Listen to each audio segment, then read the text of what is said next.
The recent letter from Republican senators was out of step with the best traditions of American leadership. And one has to ask, what was the purpose of this letter? There appear to be two logical answers. Either these senators were trying to be helpful to the Iranians or harmful to the commander-in-chief in the midst of high-stakes international diplomacy. Either answer does discredit to the letter's signatories.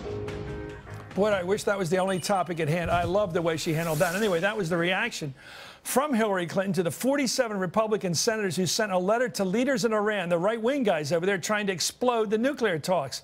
Vice President Joe Biden also blasted them, the senators, saying the action was beneath the dignity of an institution I revere. He's talking about the U.S. Senate. The New York Daily News went much further with this provocative cover, calling the 47 senators who signed it traitors. That's perhaps too strong. The letter's organizer, freshman Senator Tom Cotton of Arkansas, said this wasn't about undermining the president. Rather, they were making clear to the Iranians that Congress needed to approve any deal reached, but what kind of deal would that look like? From what Cotton has said, it seems pretty clear he wants no deal at all, at least not one with a credible chance of being reached. Of course, here he is. What would an acceptable deal look like to you? Complete nuclear disarmament by Iran. In other words, no deal. Cotton has also said the goal of our policy should be regime change. Sound familiar? This morning he said there was no one in Tehran to deal with.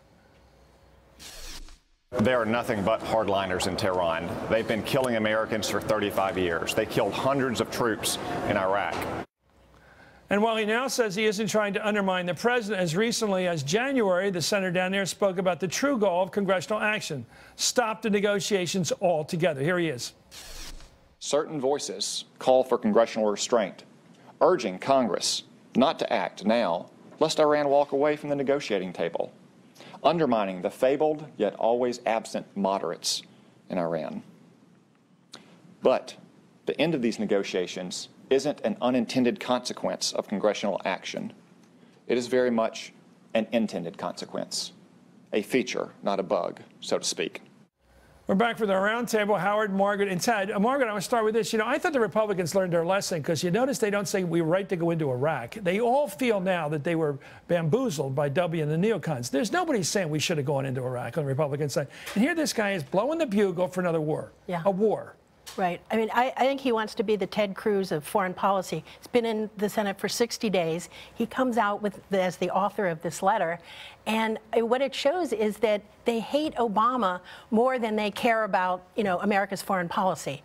They just want, you know, they want to blow this up at any cost because they hate Obama. Why does anybody here think they want to blow up the talks before they reach a conclusion, before we find out what the deal is, Ted? Why are they afraid of a deal if they don't even know what it is? One, to undermine the president, which they have done for a long time. That is their strategy. That's why they almost defaulted the debt of the United States. Are they afraid we might have a successful deal that stops the Iranians from building a bomb? Yes. I think they're afraid that the president will have political success, and they will do anything to stop it, no matter what the issue. You mean he'll earn his Nobel Peace Prize? Well, I'm dead serious. Yeah. He would deserve it if he got this deal. They have a political strategy. They've been following it since the day he was inaugurated, to stop him at every turn, no matter what the issue. There used to be issues that were outside of this, you know, that the politics would stop at the water's edge, that the national debt, you know, we wouldn't bankrupt the United States. But those are gone now. These guys are willing to do anything to undermine the president. That was certainly Mitch McConnell, and that was certainly Newt and his crowd. They all got together and planned this. Well, I think it's actually worse than just undermining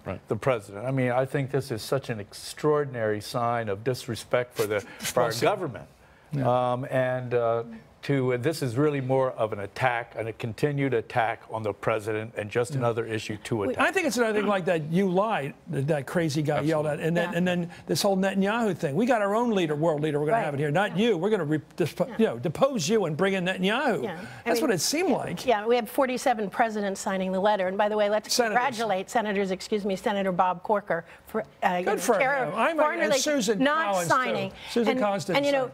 The White House doesn't reach out enough to Bob Corker. He is somebody that. Well, let's talk about that, because he was on that bill with Menendez. Menendez is a little busy right now. Yeah. Corker has also been nice to join the other side, reasonableness. Today, Senator Cotton said the threat of military force is the only message governments like Iran understand, the threat of force. Israel struck Iraq's nuclear program in 1981 and they didn't reconstitute it. Israel struck Syria's nuclear reactor in 2007. They haven't yet reconstituted it. Rogue regimes have a way of getting the picture when there's a credible threat of military force on the table that we will not allow the world's worst regimes to get the world's worst weapons. That's why it's important that we have the credible threat of force on the table that would only enhance the ability to get a better deal that leads to Iran disarming its nuclear weapons program. You know, I think we constantly underestimate the country of Iran. I don't like their policies. Nobody here does. But to keep treating them like they're a little puddle, nothing country. They're not Iraq. They're not Syria. They're Iran. Yeah. Iran's a real major country. Yeah, I mean, they have education. That's why Israel worries about them, not because they're another tin pot dictator. Yeah, Cotton wants Israel to be running our foreign policy here, by the way. The president said the Iranians cannot have nuclear weapons. He's made it clear, okay? And he will use force if necessary. He's made that clear as well.